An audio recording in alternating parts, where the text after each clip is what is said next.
guys, Kylie here from Optimum Physiotherapy. Just having a chat today about our Pilates and our group classes.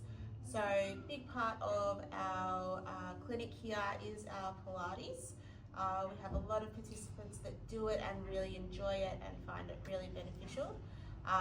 So we are just going to have a quick chat about the benefits of Pilates, a few little things that you can try at home and that you can maybe start to implement in your day-to-day routine, particularly if you've got any sort of back pain or issues around some core weakness. And we'll have a chat about today those things, and then what you can also do if you come in and see us, and we can run you through the things in more detail and do a full assessment with you. So, as mentioned, a lot about core strengthening. We work a lot with people on their posture, balance, and a lot of any sort of weaknesses that you might be having. So, essentially, we start by just having a bit of a look at your overall sort of function and your posture. In our modern day society, a lot of people do a lot of desk work, a lot of sitting, so a lot of people are in this position here, and people with back pain and whatnot, just with the sedentary lifestyle that people are having, and with our jobs and things like that. So we have a bit of a look at your overall positioning throughout your body, and to do that we work through these things that we call 5 key elements. So they're postures throughout your body that we help to realign and just recenter your body, and that just starts to give you a bit of an idea of positioning yourself in a better way, and again, just in those day-to-day jobs and tasks that we need to do, just being more aware of how to work your body and use your body more efficiently and hopefully pain-free.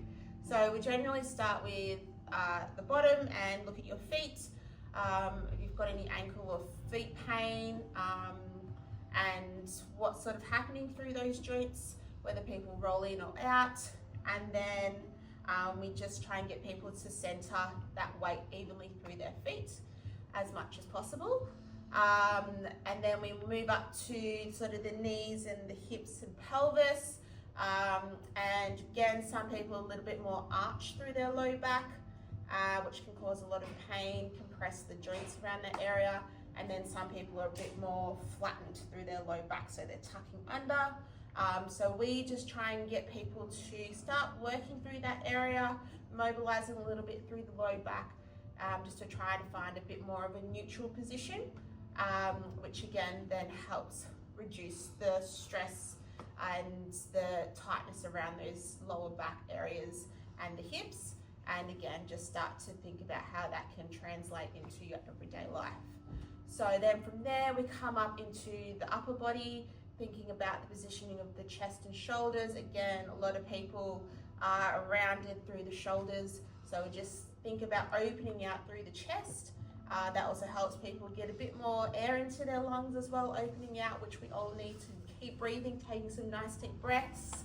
And then from there, again, a lot of people with neck pain, a lot of people with headaches, so we get them to start thinking about their neck posture and trying to think about a little cue of holding a peach between your chin and chest, and that just helps activate those deep neck flexor muscles, which helps stabilize through that position and take a lot of stress off those other muscles that might be working too hard. So all that then aligns in your beautiful posture, which helps you stand up nice and tall throughout the day and in sitting positions. And as I said, you can then work through those in your day-to-day life, whether it's in driving, sitting at a desk, or walking. And we also then start to get people to think about activating the muscles of their core. So from there, we speak about your pelvic floor, really important part, helps again with back pain. There's good evidence to show that activating your core muscles correctly can help with that. So, and if you've had any issues with your pelvic floor, particularly women postpartum or any sort of abdominal surgeries, can get a little bit of weakness through there. So we teach people how to activate those muscles correctly. And then we also get them to activate one of the deep core muscles, which is your transverse abdominis muscle. And again, really good evidence to show if you can strengthen those muscles, it alleviates a lot of back pain as well. So we focus a lot on these, and then during our classes, we integrate all that into the movements and the exercises with different equipment and things like that, to then hopefully progress people and they feel the benefits from that and become nice and strong and centered through their body. So if that is something that sounds like you're interested in, or you're looking to just start some gentle exercise, if it's been a little while since you've started moving or doing anything, or you're feeling a little bit stuck, Pilates is a great way to ease into some exercise, a really nice, gentle way to get your body moving. And then you'll find that you'll be able to get stronger and we'll progress you. We have a range of classes, so come in and see us at High Street in our clinic, and our team can help you pick out a time for you to book in with one of our physios to do a proper assessment, and you can start to learn a bit more about your body, and then we can get you into one of our classes and start to really build on that strength. Thanks guys, have a great day. We'll see you next time.